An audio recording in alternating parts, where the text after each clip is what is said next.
ಬೆಲೆ ಕುಸಿತದಿಂದ ಕಂಗಾಲಾಗಿದ್ದ ರಾಜ್ಯದ ರೈತರ ನೆರವಿಗೆ ಧಾವಿಸಿರುವ ಕೇಂದ್ರ ಸರ್ಕಾರ ಬೆಂಬಲ ಬೆಲೆ ವ್ಯತ್ಯಾಸ ಪಾವತಿ ಯೋಜನೆಯಡಿ ಪರಿಹಾರ ನೀಡುತ್ತಿದ್ದು ಕೋಲಾರ ಜಿಲ್ಲೆಯ ಮಾವು ಬೆಳೆಗಾರರಲ್ಲಿ ಸಂತಸ ತಂದಿದೆ.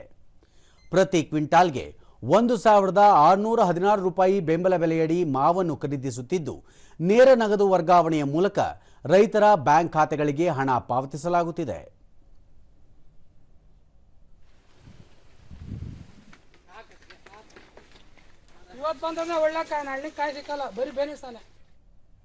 ದೂರದರ್ಶನದೊಂದಿಗೆ ರೈತ ರವಿ ಈ ಬಾರಿ ಬೆಲೆ ಕುಸಿತದಿಂದ ಯಾವುದೇ ಲಾಭ ಇಲ್ಲದೆ ತೀವ್ರ ತೊಂದರೆಯಾಗಿತ್ತು. ಆದರೆ ಸರ್ಕಾರದ ಯೋಜನೆಯಿಂದ 3 ರಿಂದ 4 ಲಕ್ಷ ರೂಪಾಯಿ ಹಣ ಸಂದಾಯವಾಗಿದೆ ಎಂದು ತಿಳಿಸಿದರು. ಈ ಸಾರಿ ಬಂದಿದ್ದ ತಕ್ಷಣ ಏನು ಜಾಸ್ತಿ ದಿವಸ ಇಲ್ಲ, ವಿತಿನ್ ಒಂದು ವಾರದಲ್ಲಿ ನಮ್ಮ ಸರ್ಕಾರ ಎತ್ತೆಚ್ಚಿಕೊಂಡು ನಮಗೆ ಈ ಸಹಾಯಧನ ಕೊಟ್ಟಿದ್ದು ನಮಗೆ ಒಳ್ಳೆ ಹೃತ್ಪೂರ್ವಕವಾದ ಧನ್ಯವಾದಗಳನ್ನು ನಮ್ಮ ಸರ್ಕಾರ ಕೇಳಕ್ಕೆ ನಾನು ಇಷ್ಟಪಡ್ತೀವಿ.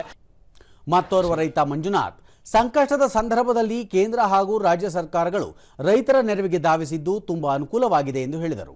ಆದುದರಿಂದ ನಾವು ಇದೇ ರೀತಿ ಇದ್ದಿದ್ರೆ ನಾವು ಔಷಧಿ ಸಿಂಪರಣೆ ಮಾಡಿರೋದು ಆ ಕಾಸು ಬರ್ತಾ ಇಲ್ಲ, ಅದರಲ್ಲೇ ಮರದಲ್ಲೇ ಬಿಟ್ಬಿಡ್ತಾ ಇದ್ರಿ. ಮರದಲ್ಲಿ ಬಿಟ್ಟು ಜಾಸ್ತಿ ತುಂಬ ಲಾಸ್ ಆಗ್ತಾ ಇತ್ತು. ಆದುದರಿಂದ ನಮಗೆ ಸರ್ಕಾರ ಎಚ್ಚೆತ್ತುಕೊಂಡು ಸ್ವಲ್ಪ ಏನೋ ಅನುಕೂಲ ಮಾಡಿತು. ರೈತ ರಮೇಶ್ 6 ಎಕರೆಯಲ್ಲಿ ಮಾವು ಹೊಂದಿದ್ದು 3 ಲಕ್ಷ ರೂಪಾಯಿಗೆ ಮಾರಾಟ ಮಾಡಲಾಗಿತ್ತು.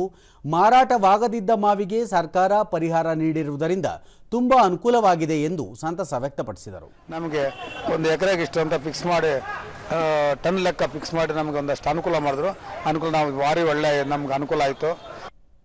ತೋಟಗಾರಿಕೆ ಇಲಾಖೆ ಉಪನಿರ್ದೇಶಕ ಕುಮಾರಸ್ವಾಮಿ ಕೋಲಾರ ಜಿಲ್ಲೆಯಲ್ಲಿ ಸುಮಾರು 45,000 ಹೆಕ್ಟೇರ್ ಪ್ರದೇಶದಲ್ಲಿ ಮಾವನ್ನು ಬೆಳೆಯಲಾಗುತ್ತಿದ್ದು ಬೆಂಬಲ ಬೆಲೆಯಿಂದ ರೈತರಿಗೆ ತುಂಬಾ ಅನುಕೂಲವಾಗಿದೆ ಎಂದರು.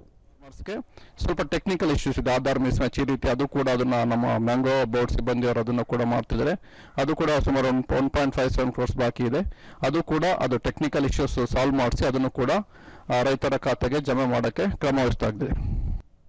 ಜಿಲ್ಲಾಧಿಕಾರಿ ಡಾಕ್ಟರ್ ಎಂ ರವಿ ಬೆಲೆ ಕುಸಿತದಿಂದ ಸಂಕಷ್ಟದಲ್ಲಿದ್ದ ರೈತರ ನೆರವಿಗಾಗಿ ಕೇಂದ್ರ ಸರ್ಕಾರ ಇಡೀ ದೇಶದಲ್ಲಿಯೇ ಪ್ರಪ್ರಥಮವಾಗಿ ಮಾರುಕಟ್ಟೆ ಹಸ್ತಕ್ಷೇಪ ಯೋಜನೆ ಅನುಷ್ಠಾನಗೊಳಿಸಿರುವುದಾಗಿ ತಿಳಿಸಿದರು.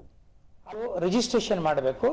ರಿಜಿಸ್ಟ್ರೇಷನ್ ಮಾಡಿ ನಂತರ ನಮ್ಮಲ್ಲಿರ್ತಕ್ಕಂಥ ಈ ಫ್ರೂಟ್ ID ಏನು ಸಾಫ್ಟ್ವೇರ್ ಇದೆ ಅಲ್ಲಿರ್ತಕ್ಕಂಥ ಮಾಹಿತಿಯೊಂದಿಗೆ ಅದನ್ನು ನಾವು ನಮ್ಮ ಇರ್ತಕ್ಕಂಥ DOಗಳು ಅದನ್ನು ವೆರಿಫೈ ಮಾಡಿಕೊಂಡು ಆ ನಂತರ ಅವರು ಖರೀದಿದಾರರಿಗೆ ತಮ್ಮ ಮಾವನ್ನು ಕೊಟ್ಟು ಏನು ಬೆಲೆ ತಂದು ಕೊಡ್ತಾರೆ.